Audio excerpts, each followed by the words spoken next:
Graça e paz aos irmãos. Para mim aqui nesse momento é uma boa noite, mas a hora que você estiver me vendo vai ser boa tarde. E é com alegria, com prazer, satisfação que eu me encontro aqui para começar com você mais uma aula de EBD. Nós vamos continuar aí com a nossa revista, Uns aos Outros, tá bom? E o tema de hoje é a aula número 3, acolham-se uns aos outros. Esse é o tema da nossa aula de hoje. E de cara, eu já peço que você já esteja com ela aberta, minha esperança é essa, tá bom? Peço que você esteja comigo na página número 15, onde a gente está aqui, primeiramente, logo no cabeçalho ali da lição, o versículo-chave, Atos 2, 44 a 46, eu vou ler ele inteiro, aqui só está o versículo, né? Um pedacinho aqui. Nós vamos ler Atos 2, 42 a 46, que nos dá o seguinte relato de como era a igreja ali, os convertidos do Senhor, ali logo no início da igreja, nos primórdios da igreja ali, pouco tempo após a ascensão de Cristo.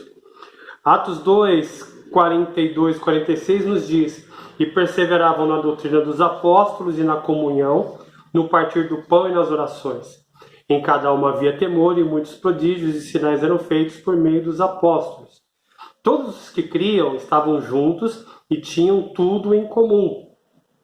Vendiam as suas propriedades e bens, distribuindo o produto entre todos, à medida que alguém tinha necessidade. Diariamente perseveravam unânimes no templo, partiam pão de casa em casa e tomavam as suas refeições com alegria e singeleza de coração. Dentro disso, do espírito que a própria lição nos apresenta, o título, mais uma vez repetindo, é Acolham-se uns aos outros. Nosso alvo hoje, segundo a própria revista nos transmite, é entender que o acolhimento mútuo faz parte do plano de Deus para o seu povo e que cabe a nós realizarmos essa tarefa com amor. Dentro disso, nós precisamos saber que é necessário compreender que acolher significa hospedar em casa e amparar. Dentro disso, a gente precisa sentir uma sensibilização com a necessidade alheia. E uma vez que nós sabemos, passamos a sentir, precisamos transformar isso em ação, que é criar modos, maneiras de realizar a tarefa do acolhimento com amor. Então esses aí são os nossos objetivos para essa aula de hoje. Logo no início aqui, nós vemos que o autor ele cita Atos 2, 47, que também faz parte aí o versículo seguinte ao que nós lemos no início, né? Enquanto isso, acrescentava-lhes o Senhor dia a dia os que iam sendo salvos. E o autor ele nos leva a nos voltarmos para o tempo da igreja ali, nos primórdios, em que ele cita que logo no início a igreja percebeu que ela não ficaria restrita, né, a um pedacinho de terra, a algumas pessoas, ficaria ali limitada. Pelo contrário, logo após ali o Pentecoste, principalmente, Atos 2, a igreja começou a crescer, começou inclusive a se expandir não somente em número, mas também territorialmente. O autor aqui nos cita, olha, nos primeiros dias a comunidade cristã é composta basicamente de um seleto grupo, que teve o privilégio de ser pastoreado pelo Senhor Jesus Cristo. Mas em poucos dias o rol de 120 foi acrescido para mais de 3.000. Isso já é o versículo 41 de Atos 2. E a cada um deles se aplicava a mesma ordenança. E aqui ele cita aí o texto de Romanos 15, 7. Portanto, acolham-se uns aos outros, como também Cristo acolheu vocês para a glória de Deus. Ou seja, a gente sendo remetido para o texto de Atos 2, do 42 ao 47, a gente vê uma série de características daquele povo. Eles perseveravam na doutrina, eles perseveravam ali na comunhão e partir do pão, eles oravam, e entre estas características, havia ali a questão da ajuda mútua, havia ali a questão do acolhimento, havia ali a questão do interesse uns pelos outros. E é justamente isso que essa revista quer nos chamar a atenção. Seguindo a revista, a igreja mudou de aparência, desenvolveu-se muito desde então, espelhando-se por toda a face da terra. E aqui, com esse texto de Atos 2, a gente tem muitas pessoas, eles olham para esse texto com um saudosismo, no sentido, puxa, a igreja precisa voltar a ser como era a igreja de Atos. Em certo ponto sim, em certo ponto não. A gente precisa saber que aquele tempo era outro, aquele povo era outro, era diferente aquelas circunstâncias. Mas, porém, isso não quer dizer que essas características que aquela igreja tinha, de alguma forma, levando em conta, logicamente, nosso tempo, nossa época, nossa cultura, o momento que nós vivemos da história da salvação, de alguma forma, essas características têm que ser apresentadas. Ainda seguindo a revista, porém sua característica mais impactante, com a qual marcou aquela primeira geração, foi o acolhimento mútuo. E aqui o autor fala que em certo ponto ficou esquecida. Para vocês terem noção, eu já falei isso em algum momento, em alguma pregação. Os romanos, a cultura de Roma, principalmente, era o quê? Era que quando se tinha uma criança, essa criança, se por acaso não fosse desejada, por algum motivo qualquer, essa criança, logo que nascia, ela era jogada na sarjeta da rua. Ela jogava ali a própria sorte, para morrer ali sozinha. Mas o que acontecia? Os cristãos iam lá e recolhiam essa criança, cuidavam delas. Então, para você ver como era diferente o tipo do pensamento cristão com o tipo do pensamento da época. E olha só, a igreja daqueles dias vivia louvando a Deus e contando com a simpatia do povo. E aí o autor nos pergunta, por que contavam com a simpatia do povo? Por que viviam como uma verdadeira família, pessoas tão diferentes, pequenos e grandes, homens, mulheres, ricos e pobres, cultos e letrados, acolhiam-se mutuamente e compartilhavam tudo isso que tinham. Isso causava impacto. Se por um lado, essa vivência dos cristãos, a despeito de suas origens, a despeito de suas classes, a despeito das diferenças que haviam ali no meio do povo, eles conseguiam ali viver em unidade a ponto de se ajudarem, de se auxiliarem, de se acolherem, de se atenderem reciprocamente nas suas necessidades. Se a gente vê isso nessa igreja, por outro lado, aqui o texto bíblico usa no verso 47, que contava com a simpatia do povo essa igreja. Nos nossos dias, e parece-me que acontece o quê? A igreja quer contar com a simpatia do povo ou do mundo, como? Flexibilizando a mensagem, tornando a mensagem um pouco mais agradável, vivendo tudo isso que o pessoal de Atos vivia de uma forma extrema, que leva aí ao evangelho social. Vamos redimir o homem economicamente, socialmente, politicamente e por aí vai. Há dois extremos aqui, há dois lados aqui, não extremos, há dois lados. Um lado que o livro de Atos nos apresenta e o lado que muitas vezes é extremado. E olha só, esse povo de Atos 2, ele, de certa forma, eles contavam com a simpatia do povo porque eles faziam tudo aquilo que o povo não fazia. Todas as práticas de acolhimento, bons tratos, de ajudar, não era comum, não era algo em voga na época. O cristianismo não flexibilizou a arte de se acolher, de amar uns aos outros. Pelo contrário, ali no início ele levou ao pé da letra. Virando para a página 16, o autor nos chama para os nossos dias, onde ele fala que a igreja dispõe de muitos meios para impactar a sociedade. E tem mesmo. Tem aí tecnologia, tem um monte de artefatos, né? E aqui ele fala de grupo de coreografia, teatro, coral, orquestra, banda, programa de rádio, e assim, e muitas vezes ele ainda cita que a igreja realiza grandes eventos e muito barulho, mas parece que a igreja não continua, ou não é conhecida, ou não gozava da simpatia como a igreja de Atos.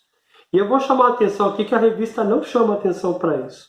No verso 2,42, você vê que começa com a seguinte afirmação, Atos 2,42, e perseveravam na doutrina dos apóstolos. Então, aí depois vem o resto, comunhão, partir de pão, orações, sinais, estavam juntos e tinham tudo em comum. Ou seja, a igreja tem perdido a sua essência cristã lá, o fundamento nas palavras de Cristo, né, nos apóstolos, por quê? Não tem perseverado na doutrina. E o que acontece? Ela fica uma igreja insonsa, uma igreja que não tem gosto, não tem palavra, não chama atenção, é uma igreja assim, sem graça. E olha só, porém, infelizmente, nem todas as igrejas da atualidade têm conquistado a simpatia do povo, pela falta da qualidade de santidade, e especialmente pelo exercício do amor prático. Se por um lado a igreja ela peca pela questão de negligenciar o amor ao próximo, ela não conquista a simpatia do povo pelos seus atos de benfeitoria, por outro lado, muitas vezes a gente vê igrejas fechadas e ensimesmadas em si mesmo. Ou seja, igrejas onde, a gente conversou isso um pouquinho semana passada, onde parece mais um campo de batalha, onde há deficiência no relacionamento entre irmãos, há deficiência no cuidado entre eles, há deficiência na própria pregação, na sã doutrina. Eles são débeis, e aqui o texto cita Romanos 14:1. E de uma forma introdutória, a gente falou basicamente a introdução da revista, o autor nos chama a atenção no seguinte: nesse estudo procuramos encontrar algumas maneiras simples de obedecer à ordenança de Jesus, causando grande impacto na vida daqueles que estão sendo introduzidos à comunidade da igreja e perante a sociedade em que vivemos. Ou seja, aqueles que estão próximos da comunidade, que estão se achegando, e aqueles que estão lá fora. A revista nos ensina, nos dá alguns insights para alcançarmos a essas pessoas. E é isso que a gente vai ver a partir de agora. A primeira maneira que a revista, a lição nos fala sobre como nós podemos obedecer à ordenança de Jesus, de acolher uns aos outros e de uma forma prática mostrarmos o nosso amor, é o ponto 1 aí no meio da página 16, que nos fala sobre a demonstração do interesse. E o texto que ele usa como base é Romanos 15, de 1-3, e é o que nós vamos ler agora. Ora, nós que somos fortes na fé, temos de suportar as debilidades dos fracos e não agradar a nós mesmos. Portanto, cada um de nós agrade ao próximo no que é bom para edificação, porque também Cristo não agradou a si mesmo. Pelo contrário, como está escrito, os insultos dos que te insultavam caíram sobre mim. Demonstre interesse. Nós vivemos num mundo moderno, um mundo que cada vez mais os indivíduos se fecham uns para com os outros, né? E ainda mais em épocas de pandemia, a gente percebe que as pessoas elas estão ficando fechadas, ficaram, por causa da pandemia, lógico, ficaram ali restritas o acesso de uma para com as outras. Ao passo que numa situação normal, pré-pandemia, as pessoas elas se acotovelavam nas ruas, muita movimentação no ônibus, no metrô, nos transportes em geral. Por outro lado, embora houvesse uma grande concentração de pessoas, ninguém se conhece. Elas não se conhecem, não se conheciam. Estar num grupo enorme de pessoas não quer necessariamente dizer que nós nos conhecemos. E assim, por outro lado, a igreja, independente do tamanho, e aqui tem um porém, igrejas muito grandes podem correr esse risco. Se ela não criar meios não criar modelos para que seus membros se relacionem em grupos menores, isso pode ter algum problema, pode criar problema. Por outro lado, igrejas menores têm um pouco mais, ou teoricamente deveriam ter mais um pouco de facilidade nesse campo. Mas a verdade é que Deus espera que, independente do tamanho da igreja, sendo igreja de Cristo, ela venha a ter manifestações claras e explícitas de amor, de comunhão e de interesse mútuo. O interesse mútuo, o acolhimento, o interesse pelo próximo é a manifestação prática de um grupo de pessoas que tem dentro de si o próprio Deus em seu espírito e que amam e cumprem o mandamento como lhe é ordenado. Ou seja, o amor mútuo, de uma forma geral, é a prática do amor cristão. Dentro da família de Deus, isso é desejável.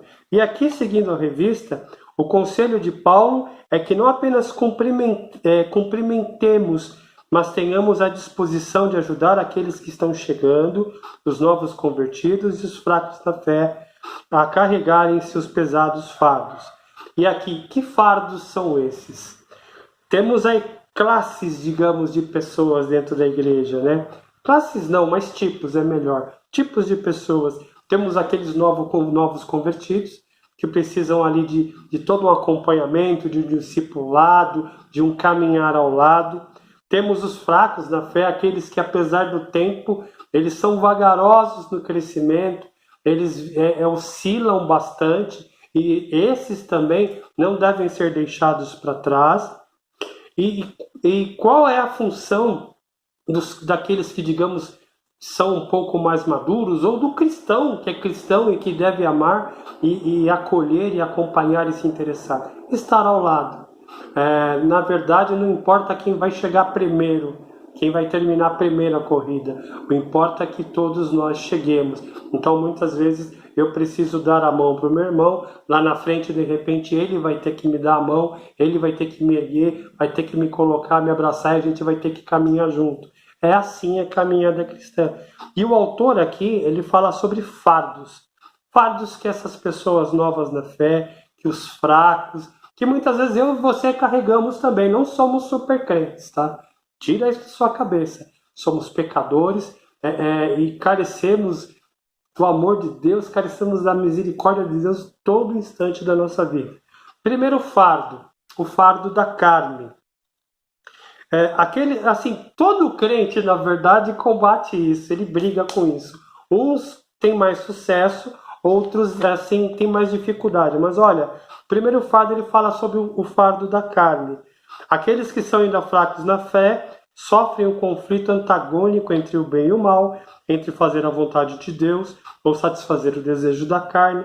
Dentro disso, precisamos demonstrar interesse por eles, solidariedade, disposição de ajudá-los, aconselhá-los e intercedê-los pela vida.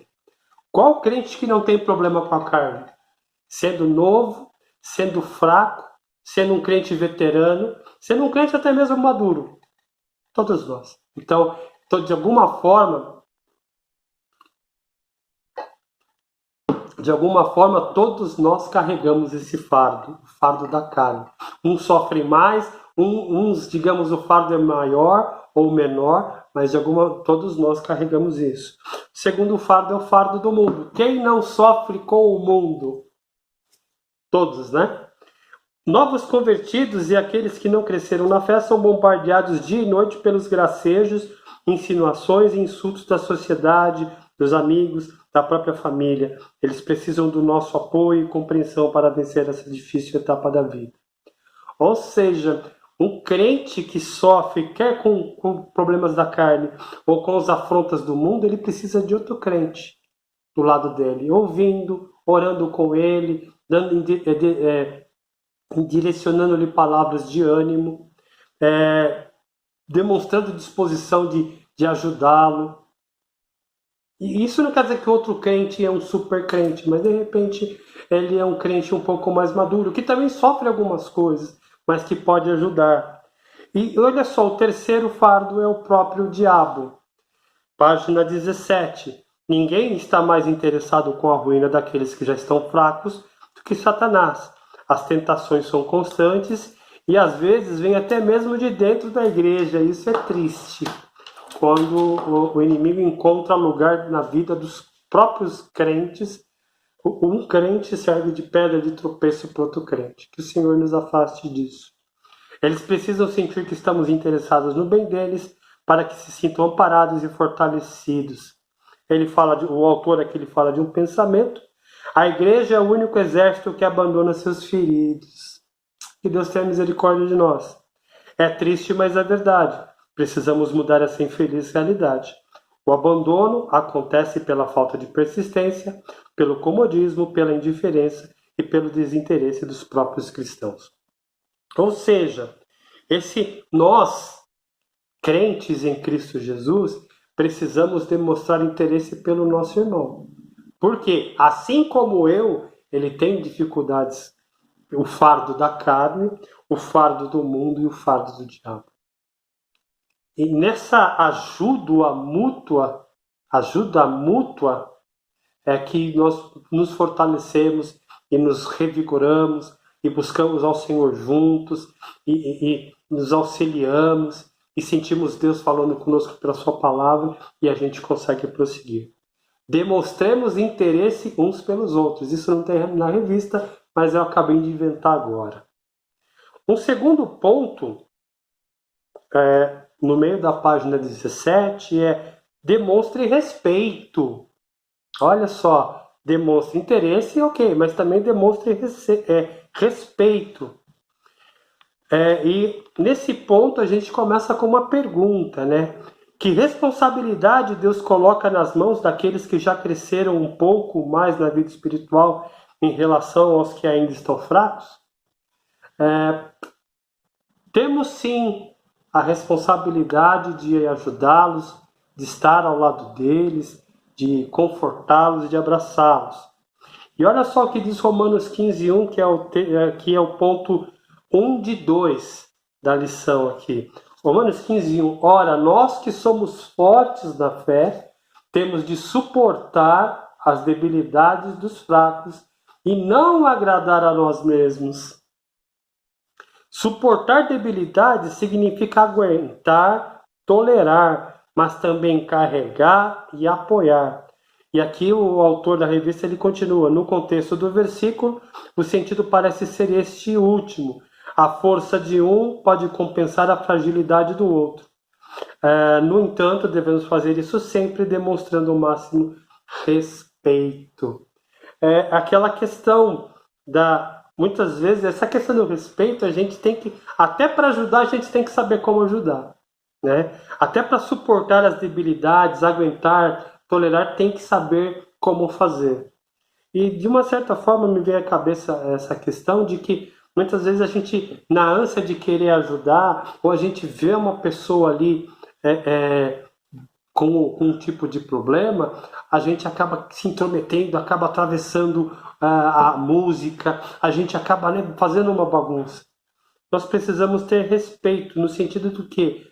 Em humildade, dentro de uma postura espiritual, com a palavra de Deus sempre ao nosso lado, nos achegarmos ao irmão e demonstrarmos, tolerarmos se necessário, mas no sentido também de trazê-la para o que é correto, trazê-la para o que é certo. Se necessário carregar, se necessário apoiar, mas temos que entender que em determinados momentos e situações da vida, aquele irmão, aquela irmã está num momento de dificuldade. Precisamos respeitar isso e saber e pedir a ajuda do alto para entender a situação e agirmos da maneira correta. Um outro ponto, 2 de 2. Os fortes devem se preocupar com os fracos. Na Igreja do Senhor Jesus, não cabe a figura do egocêntrico, aquele que só pensa nos seus problemas e busca apenas os seus próprios interesses. Nosso interesse deve ser pelos fracos, lembrando-nos que o fraco também é digno. Ou seja, nessa questão de nos acolhermos, de nos amarmos uns aos outros, é um grande exercício contra o nosso egocentrismo, porque a nossa tendência é sempre pensarmos no nosso umbigo E quando nós buscamos do Senhor e pedimos a misericórdia para olharmos um pouco, sairmos do nosso umbigo e olharmos para o outro, nós estamos deixando de ser um pouquinho egocêntricos. E nesse sentido, a necessidade do meu irmão, a dificuldade dele deve ser uma preocupação minha, da igreja como um todo. Não é possível, de alguma forma, nós termos um irmão em dificuldade e simplesmente convivermos como se nada tivesse acontecendo. Isso deve nos incomodar.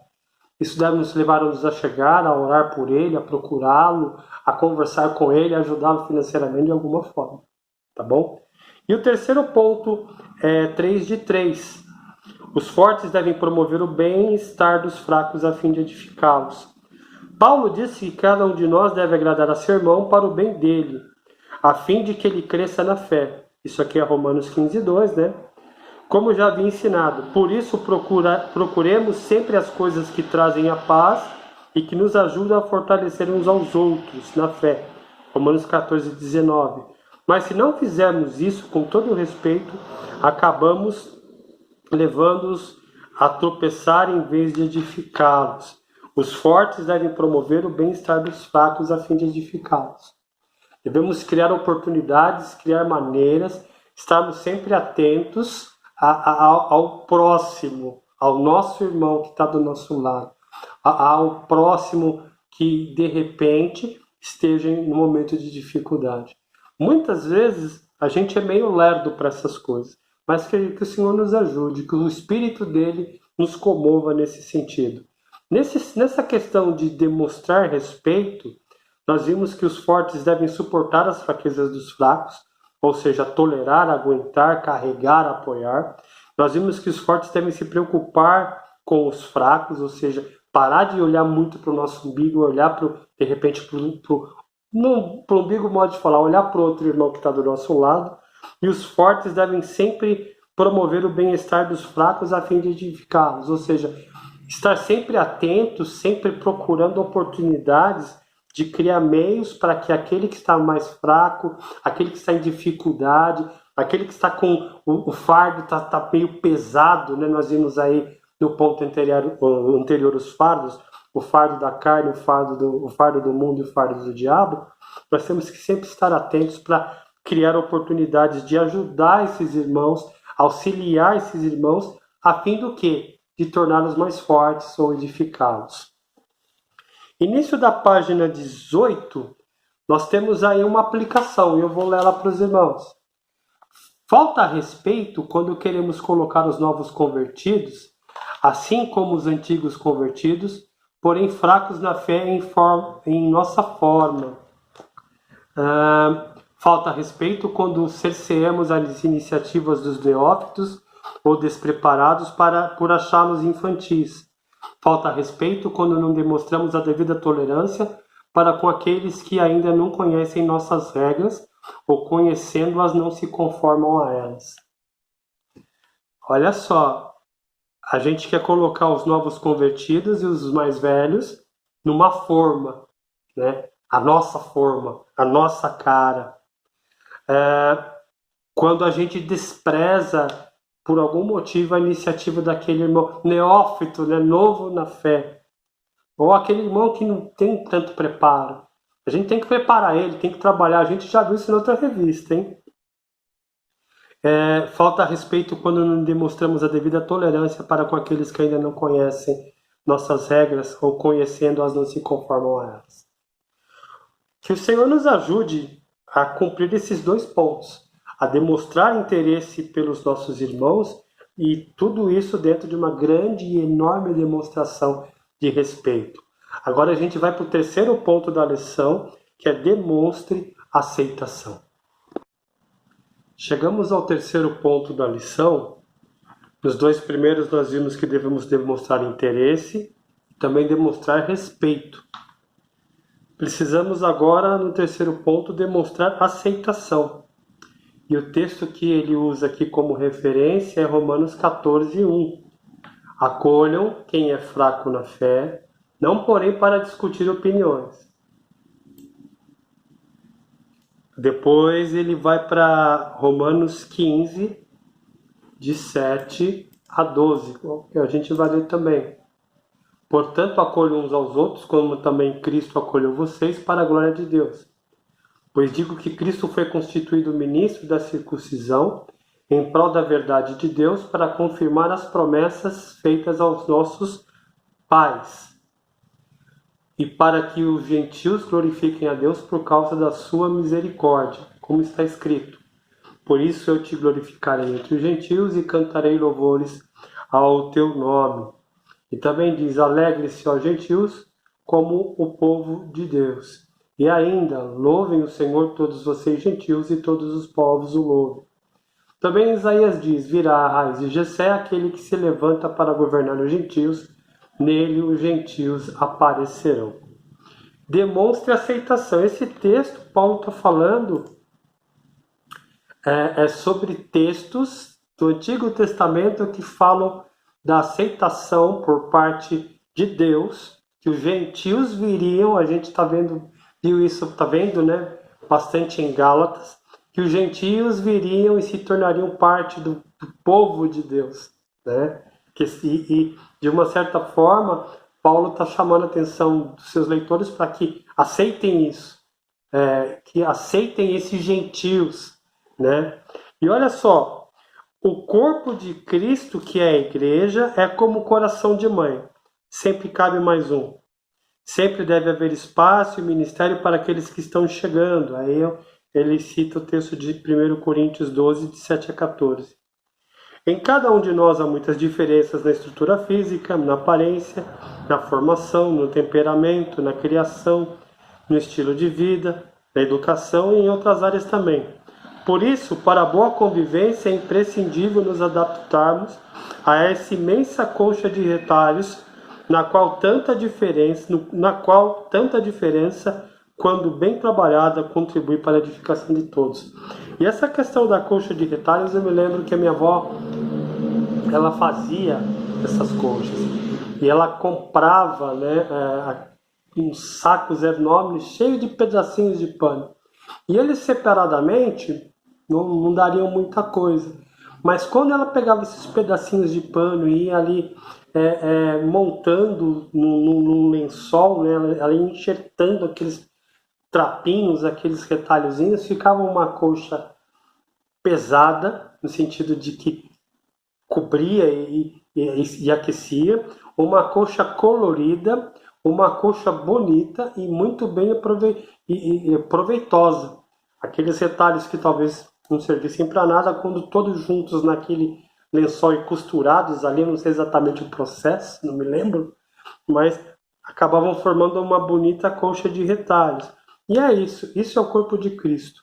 Vários povos, raças, nações, tribos, línguas, os gêneros, né, masculino e feminino, várias etnias, várias classes sociais, e por aí vai. Todos esses que se achegam a Cristo, independente de sua origem, eles se tornam corpo de Cristo. E o texto ainda continua, portanto, aceitem uns aos outros para a glória de Deus. Quando nós recebemos as pessoas e acolhemos elas, independente de certas questões, mas acima de tudo demonstramos o amor de Cristo por ela em primeiro plano, né? Nós estamos glorificando a Deus, né? Nós estamos glorificando a Deus quando aceitamos uns aos outros. Por quê? Porque Cristo nos aceitou primeiro. E aqui vem o ponto crucial da lição, é o ponto que mais me pegou. A questão é, por que Cristo nos aceitou? Que havia de bom em nós para que merecêssemos tamanho amor e consideração? Pensa aí. Bem sabemos que não havia nada de bom em nós e que o amor de Deus por nós é gratuito, isto é, não fazemos nada ou não fizemos nada por merecer. Deus nos amou e, apesar de nossas fraquezas, nos aceitou como seus filhos. Por isso, seguindo esse exemplo, o que se espera de nós é que saibamos dar de graça aquilo que recebemos de graça. amor, aceitação, perdão, carinho e amizade. Ou seja, devemos amar o próximo, acolhê-lo, assim como Cristo nos amou e nos acolheu. Nós não tínhamos nada, nós não éramos nada, nós não merecíamos nada, né? E uma coisa, a beleza da eleição é essa. Deus escolhe um homem idólatra que estava lá perdido e se revela a ele que é Abraão. Por meio dele, Deus gera um povo, Deus escolhe esse povo não tinha nada que pudesse diferenciá-lo dos outros povos. Deus nos escolhe não pelo nosso mérito, não porque temos algo, não porque Deus viu que a gente podia dar algo para Ele, não. Isso é um grande consolo, saber que nós éramos os piores dos pecadores e que iríamos para o inferno, nosso destino era o inferno. Mas que em Cristo Jesus Ele nos amou, nos acolheu, independente de que nós éramos, independente de que nós fôssemos, e nos transformou em nova criatura. Glória a Deus por isso. Espera-se que os fortes da fé expressem pelo menos duas atitudes. Primeiro, aceitem os fracos, é o que está lá em Romanos 14:1, né? Eu achei interessante quando ele fala: acolham quem é fraco na fé, não porém para discutir opiniões, né? Vamos ajudar quem é fraco. Primeiro vamos ajudar, vamos tentar edificá-lo, vamos tentar fazer ele subir e crescer. Não para ficar ali batendo nele, né? Ficar ali macetando ele. Assim como Deus nos aceitou quando ainda éramos fracos e crianças na fé, assim devemos proceder para com aqueles que mostram fracos espiritualmente. É aquilo, se necessário usar disciplina, mas até mesmo na disciplina usarmos o amor, tá? Quando a gente fala em tolerar ou acolher, dá a impressão, vamos, né, passar pano. Não, vamos fazer de tudo para que esse irmão abandone o pecado, ou vença, ou consiga carregar esse fardo, ou vença esse pecado, né? Vamos demonstrar que estamos juntos, para ele crescer, para ele se tornar melhor, para ele ser um servo melhor de Deus. Aceitem os fortes. Romanos 15:7. Romanos 15:7. Portanto, acolham uns aos outros, como também Cristo acolheu vocês para a glória de Deus. Nós somos feitos pela família divina quando o Pai nos amou. Perdão, vamos ler de novo. Nós fomos aceitos pela família divina quando Deus Pai nos amou. Deus Filho graciosamente se deu por nós e Deus Espírito Santo nos revestiu com uma nova natureza e nos capacitou a entrar para a família de Deus. Agora é a nossa vez de manifestarmos alegria ao acolher uns aos outros, sem competição, sem vanglória, sem rivalidade. Na igreja, não deve haver competição, vanglória e rivalidade. Entre equipes de louvor, entre músicos, entre pregadores, entre grupos, nada. Somos todos um corpo em Cristo Jesus. E ele cita aqui Filipenses 2:4. Não tendo em vista somente os seus próprios interesses, mas também os dos outros. Eu tenho que olhar o outro primeiro, depois eu. Difícil, né? Mas esse é o desafio. Cristo olhou primeiro a nós e não a ele, não seu benefício próprio. Fica aí a nossa missão, o exemplo dado por Cristo para nós. Terminamos o ponto 3, estamos indo para o ponto 4, página 19. Demonstre esperança. As demonstrações que nós temos, ou maneiras de demonstrar o amor de Deus no acolhimento. Demonstrar interesse, demonstrar respeito, demonstrar aceitação, demonstrar esperança. Romanos 15:13. E o Deus da esperança encha vocês de toda alegria e paz na fé que vocês têm, para que sejam ricos de esperança no poder do Espírito Santo. Paulo termina, estou lendo a revista literalmente, tá? Paulo termina os seus conselhos dizendo que Deus Que Deus que nos dá essa esperança encha vocês de alegria e de paz por meio da fé que vocês têm nele. O verso 13 eu li na nova versão Almeida atualizada da revista, que é nova tradução na linguagem de hoje. O que dava esperança ao apóstolo era ver o progresso que o evangelho vinha promovendo na vida dos cristãos romanos. E, em primeiro lugar, por meio de Jesus Cristo, dou graças ao meu Deus por todos vocês, pois no mundo inteiro se ouviu falar a respeito da fé que vocês têm. É Romanos 1,8.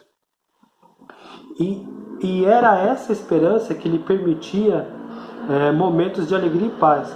Os crentes romanos ainda não eram perfeitos, mas já demonstravam alguma mudança. Você vê lá a carta aos Filipenses, né?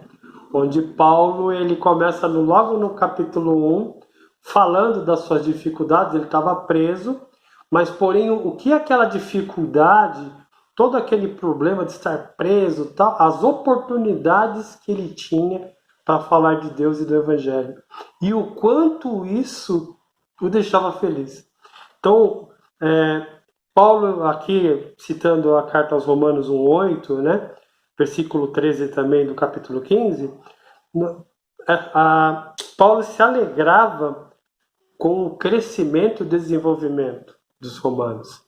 Ou seja, eles não estavam ainda, eles estavam em processo, como nós, estamos no processo de santificação, estamos no processo de crescimento, de amadurecimento, de cada dia ser um pouco temer mais a Deus um pouco mais do que ontem, e amanhã temermos mais a Deus do que hoje. Então, isso alegrava Paulo, isso deve nos alegrar. Isso deve alegrar quando nós olhamos para aquele que supostamente é mais fraco, e ele está se esforçando, está buscando a Deus, e a gente vai do lado dele e fala, isso aí, estamos juntos, né? Ou seja, juntos a gente caminha. Da mesma forma, devemos depositar esperanças na restauração ou progresso espiritual daqueles que hoje se acham fracos na fé, isto é, aqueles com quem temos convivido e cujo esforço para melhorar percebemos. Devemos nos alegrar com eles, né? Nossa esperança lhe dará esperança, nossa alegria lhe trará alegria, e nossa paz os fará descansar na certeza que serão vitoriosos. Nós não estamos prontos, estaremos prontos na eternidade, mas estamos em processo aqui de nos tornarmos prontos. E quando a gente vê alguém que está ali caminhando com todas as suas debilidades, as suas fraquezas, mas ali confiando no Senhor, confiando na obra de Cristo e pedindo misericórdia e sendo levado ali a abandonar pecados e a confessar pecados e a mudança de atitude, de postura, puxa vida, isso nos mostra que Deus está agindo no meio naquela vida. Isso nos mostra que Deus está agindo no meio da sua igreja. Muitas vezes isso nos mostra que Deus está agindo na nossa própria vida. Então pense nisso. Se alegre, tenha esperança na obra que Deus está fazendo na vida daquele irmão fraco, daquele irmão que está em dificuldade. E isso é uma forma, quando o irmão vê que, de repente, puxa vida, né? Aquele irmão ali está olhando para mim e está de repente feliz, ou ele me deu uma palavra de conforto, de ânimo, puxa, que legal, né? Deus usou a vida dele para ajudar a minha. Então, essa é a, como é que eu posso dizer? É a forma do corpo de Cristo se ajustar e de se moldar para a honra e glória do cabeça, que é o próprio Cristo. Aplicação. A falta de esperança destrói qualquer iniciativa, paralisa qualquer tentativa, desfaz qualquer empreendimento. A falta de esperança no progresso alheio é veneno para quem quer mudar e é vergonha para quem a demonstra. Que Deus nos torne crentes esperançosos, não só nele, mas em crer que ele está atuando nas nossas vidas, no nosso irmão e em nós mesmos. Conclusão. Precisamos resgatar o que fez tanto sucesso no passado na igreja primitiva, a mutualidade cristã. Não porque tenha sido o modismo que deu certo, mas por ter sido a estratégia que Deus criou para eles e para nós. Somos família de Deus, corpo de Cristo, irmãos uns dos outros. Por isso é imprescindível que haja entre nós acolhimento amoroso. Ou seja, que na nossa vida a gente se interesse pelo outro, esteja disponível, esteja disposto, esteja atento às necessidades, às oportunidades de fazer com que os nossos irmãos estejam sendo acolhidos e sejam edificados através daquilo que o Senhor faz por meio de nós. Meus irmãos, que Deus os abençoe. Hoje nós estudamos aí a lição número 3, acolham uns aos outros. Vimos aí que para acolher uns aos outros devemos demonstrar interesse, demonstrar respeito, demonstrar aceitação e demonstrar esperança. Que Deus nos abençoe e nos guarde. Se prepare para o domingo que vem, para a próxima aula, que é a aula de número 4, cujo tema é Saúdem uns aos outros. Leia a revista, medite e venha preparado. Deus os abençoe. Um forte abraço.